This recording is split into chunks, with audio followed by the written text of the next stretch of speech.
News Hub, born to fight for right. नमस्कार, news hub में आप सभी का स्वागत है। मैं नजर आजमी। चलिए नजर डालते हैं आज की खबरों पे। डोनाल्ड ट्रंप ने ब्रिक्स को दी डॉलर हटाने पे वार्निंग और कहा कि एक्सपोर्ट पर 100% तक ट्रैफिक बढ़ा देंगे। यूएस प्रेसिडेंट डोनाल्ड ट्रंप ने एक बार फिर ब्रिक्स देशों को चेतावनी दी है कि अगर उन्होंने इंटरनेशनल ट्रेड में यूएस डॉलर को रिप्लेस करने की कोशिश की तो उनके एक्सपोर्ट्स पर 100% टैरिफ लगा दी जाएगी। पहले भी डी डॉलराइजेशन के खिलाफ अपनी स्पष्ट राय रख चुके हैं और ब्रिक्स को चेतावनी दे चुके हैं कि अगर उन्होंने डॉलर के महत्व कम करने की कोशिश की तो उन्हें भारी आर्थिक नुकसान उठाना पड़ेगा। डोनाल्ड ट्रंप का सख्त संदेश ये है, ये सोचना कि ब्रिक्स देश डॉलर से हटकर कुछ और अपनाने का सोच रहे हैं और हम सिर्फ देखते रहेंगे, ये अब खत्म हो चुका है। ट्रंप ने लिखा, हम इनसे एक पक्का वचन लेंगे कि ये ना तो कोई नए ब्रिक्स करेंसी बनाएंगे और ना ही किसी दूसरे करेंसी को डॉलर के बदले बैक करेंगे। अगर ऐसा किया तो उन्हें 100% टैरिफ फेस करना पड़ेगा और अमेरिका की जबरदस्त इकोनॉमी में बेचने का सपना भूल जाना चाहिए। दूसरी कोई बेवकूफ कंट्री ढूंढ लो।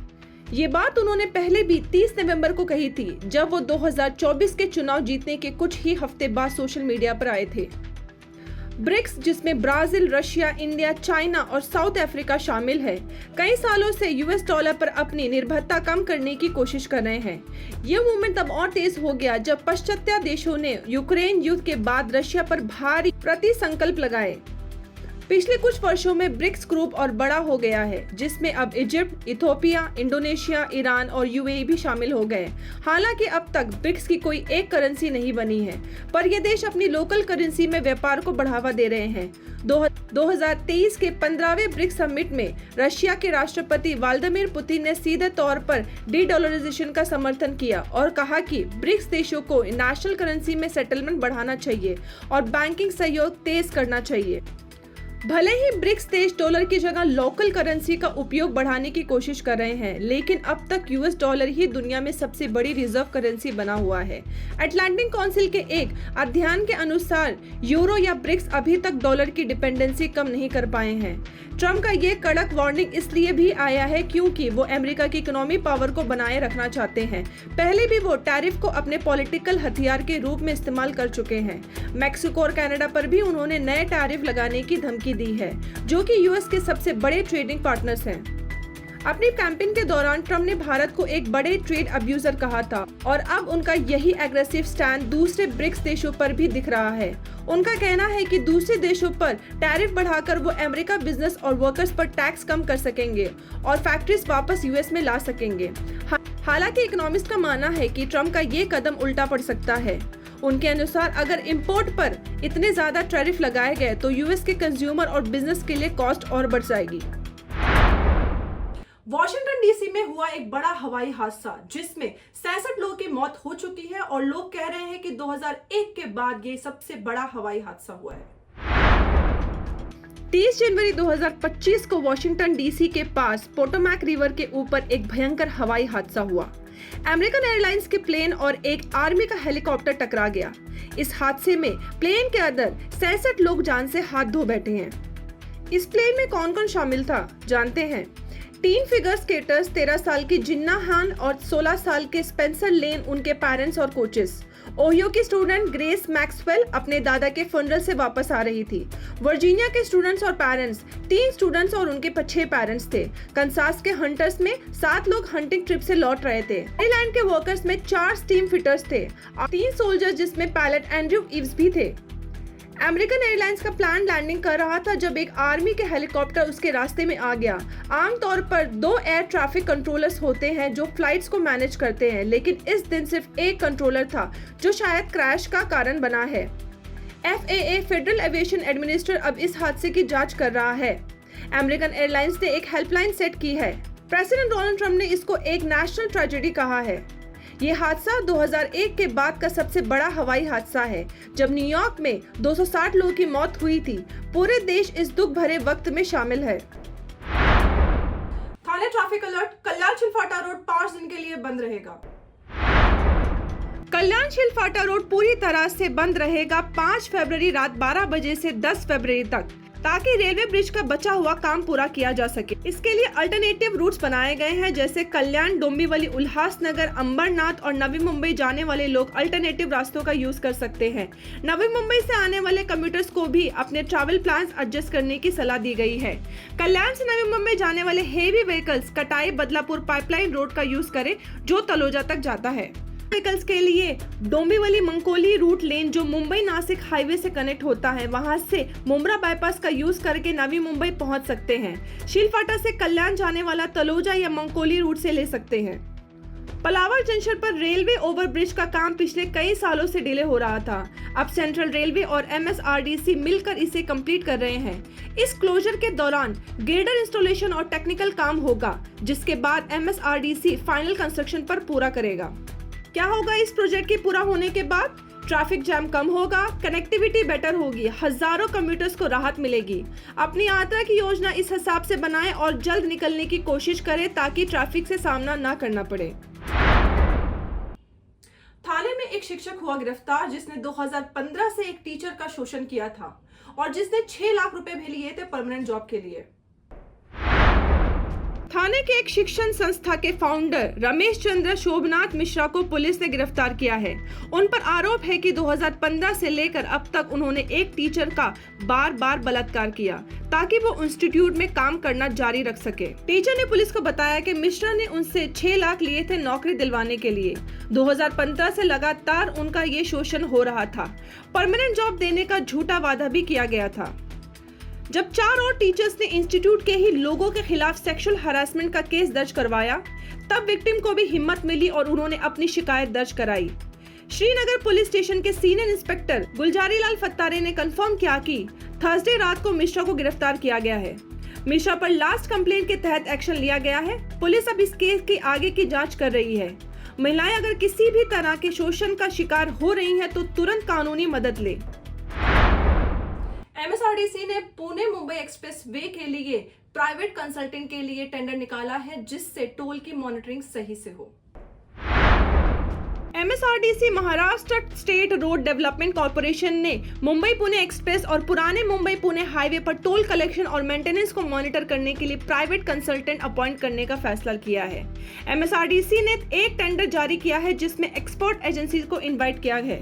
आने वाले 3 सालों तक ये कंसल्टेंट टोल ऑपरेशन को मॉनिटर करेगा और इंश्योर करेगा कि IRB जो अभी टोल ऑपरेट करता है कंप्लायंस फॉलो करे। पहले एक अलग एजेंसी मीडिएटर थी, लेकिन उसका कॉन्ट्रैक्ट एक्सपायर हो चुका है और सिर्फ शॉर्ट टर्म एक्सटेंशन मिला था। सीएम देवेंद्र फडणवीस ने कहा कि धनंजय मुंडे के रेजिग्नेशन का फैसला अजित पवार लेंगे। महाराष्ट्र के सीएम देवेंद्र फडणवीस ने कहा है कि धनंजय मुंडे को रेजिग्नेशन का फैसला डिप्टी सीएम अजित पवार लेंगे। ये स्टेटमेंट मुंडे के रेजिग्नेशन ऑफर के एक दिन बाद दिया गया, जिसमें उन्होंने फडणवीस या अजित पवार से डायरेक्शन मिलने पर अपना रेजिग्नेशन देने का कहा था। अजित पवार ने पहले ही क्लियर कर दिया था कि मुंडे को रिजाइन करने को नहीं कहा जाएगा जब तक उनके करार का संबंधित किसी एक्शन का सबकारी एविडेंस नहीं मिलता, जो कि अभी देशमुख मर्डर इन्वेस्टिगेशन में चल रहा है। फडणवीस ने कहा, मुंडे मेरे कैबिनेट के मिनिस्टर हैं, हम कभी भी मिल सकते हैं। मुंडे का रेजिग्नेशन का जो भी डिसीजन होगा अजित पवार का ऑफिशियल स्टैंड होगा। डिप्टी सीएम अजित पवार ने एक्सटॉर्शन के खिलाफ Maharashtra control of organisation crime act MCOCA को इन्वॉल्व करने की धमकी दी है, जो इलीगल एक्सटॉर्शन एक्टिविटीज के लिए स्ट्रिक्ट एक्शन लेने का जरिया है। धनंजय मुंडे का रेजिग्नेशन और मकोका का इशू अब पॉलिटिकल और लीगल ग्राउंड पे कंटिन्यू रहेगा और अजित पवार की फाइनल डिसीजन से ही क्लैरिटी मिलेगी। सैफ अली खान अटैक केस में फेशियल रिकॉग्निशन ने कंफर्म किया आरोपी की आइडेंटिटी। खान अटैक में अब पुलिस ने फेशियल रिकॉग्निशन टेस्ट रिपोर्ट को कंफर्म किया है, जिसमें मोहम्मद शरीफुल इस्लाम, जो बांग्लादेश नेशनल है और अरेस्टेड है, उनका फोटो सीसीटीवी फुटेज में कैप्चर्ड इंट्रोड के इमेज से मैच करता है। शरीफुल इस्लाम को सैफ अली खान के घर के अंदर घुसकर उनका नाइफ से हमला करने के लिए अरेस्ट किया गया था। सीसीटीवी फुटेज में इंट्रूडर का अपीयरेंस इस्लाम से मिलता जुलता नहीं था, इसलिए पुलिस ने फेशियल रिकॉग्निशन टेस्ट कंडक्ट नहीं किया था। टेस्ट का रिजल्ट पॉजिटिव आया है, जिसमें इस्लाम का फोटो इंट्रूडर के इमेज के साथ मैच करता है। 16 जनवरी को सैफ अली खान के बांद्रा के सदगुरु शरण बिल्डिंग में उनके घर पर स्टैप किया गया था, जिसमें उन्होंने कई चोटें सफर की थी। इस्लाम को बांग्लादेश से इलीगल घुसपैठ करने का भी शक था। पुलिस अब इस केस की आगे की इन्वेस्टिगेशन कर रही है और इस्लाम पर सीरियस चार्जेस लगेंगे। 120 साल पुराना एल्फिस्टन ब्रिज डेमोलिश होगा, जिसकी वजह से मुंबई में मैसिव ट्रैफिक डिस्ट्रप्शन होगी। एल्फिस्टन ब्रिज का डेमोलिशन काफी बड़ा न्यूज है मुंबई के लिए। ये ब्रिज 120 साल से ज्यादा पुराना है और अब इसकी बंद होने से ट्रैफिक काफी बढ़ जाएगी, स्पेशली सेंट्रल मुंबई में। सीवरी वर्ली कनेक्टर प्रोजेक्ट के लिए ब्रिज को तोड़ना पड़ रहा है और 2 साल तक कंस्ट्रक्शन चलेगा। वक्त के साथ ये प्रोजेक्ट ट्रैफिक को इम्प्रूव करेगा, लेकिन शॉर्ट टर्म में तो लोगों को काफी प्रॉब्लम्स होगी। ट्रैफिक को तिलक ब्रिज और करी रोड पे डाइवर्ट किया जाएगा, जो पीक आवर्स में और ज्यादा जाम क्रिएट करेगा। और ने बोला है कि बोर्ड एग्जाम्स के टाइम पे ये काम ना हो ताकि स्टूडेंट्स को ज्यादा दिक्कत ना हो। लॉन्ग टर्म में जो बेनिफिट्स हैं, जैसे कम्यूट टाइम को रिड्यूस होना और स्मूथर ट्रैफिक, वो काफी अच्छे होंगे। आपको क्या लगता है, शॉर्ट टर्म ट्रैफिक के लिए डिस्ट्रप्शन को लेकर थोड़ा टेंशन हो रही है या आप लॉन्ग टर्म इंप्रूवमेंट्स को देख के ऑप्टिमिस्टिक हो? थाने में पानी की पाइपलाइन के पास में मिली कैब ड्राइवर की लाश। हत्या के आरोप में भिवंडी की महिला हुई गिरफ्तार। भिवंडी में पुलिस ने 20 साल की एक औरत को गिरफ्तार किया है। उस पर आरोप है कि उसने मुंबई के एक कैब ड्राइवर को मार दिया है। पुलिस ने गुरुवार को इस बात की जानकारी दी। अकरम इकबाल कुरैशी, जो 22 साल के थे, जो मुंबई के जोगेश्वरी के रहने वाले थे, 17 जनवरी को अपनी कैब में घर से निकलकर गायब हो गए। उनका शरीर अगले दिन तंसा वैतरना वाटर पाइपलाइन के पास मिला। पुलिस का कहना है कि कुरैशी को मार दिया गया था और उनका शरीर ब्लड ग्योनिंग के कारण जख्मों से भरा था। कुरैशी के भाई ने ओशिवारा पुलिस स्टेशन में मिसिंग कंप्लेंट दर्ज की थी, जब उन्होंने अपने भाई को ढूंढना शुरू किया। पुलिस ने औरत को गिरफ्तार कर लिया है और अब इस केस की जांच जारी है।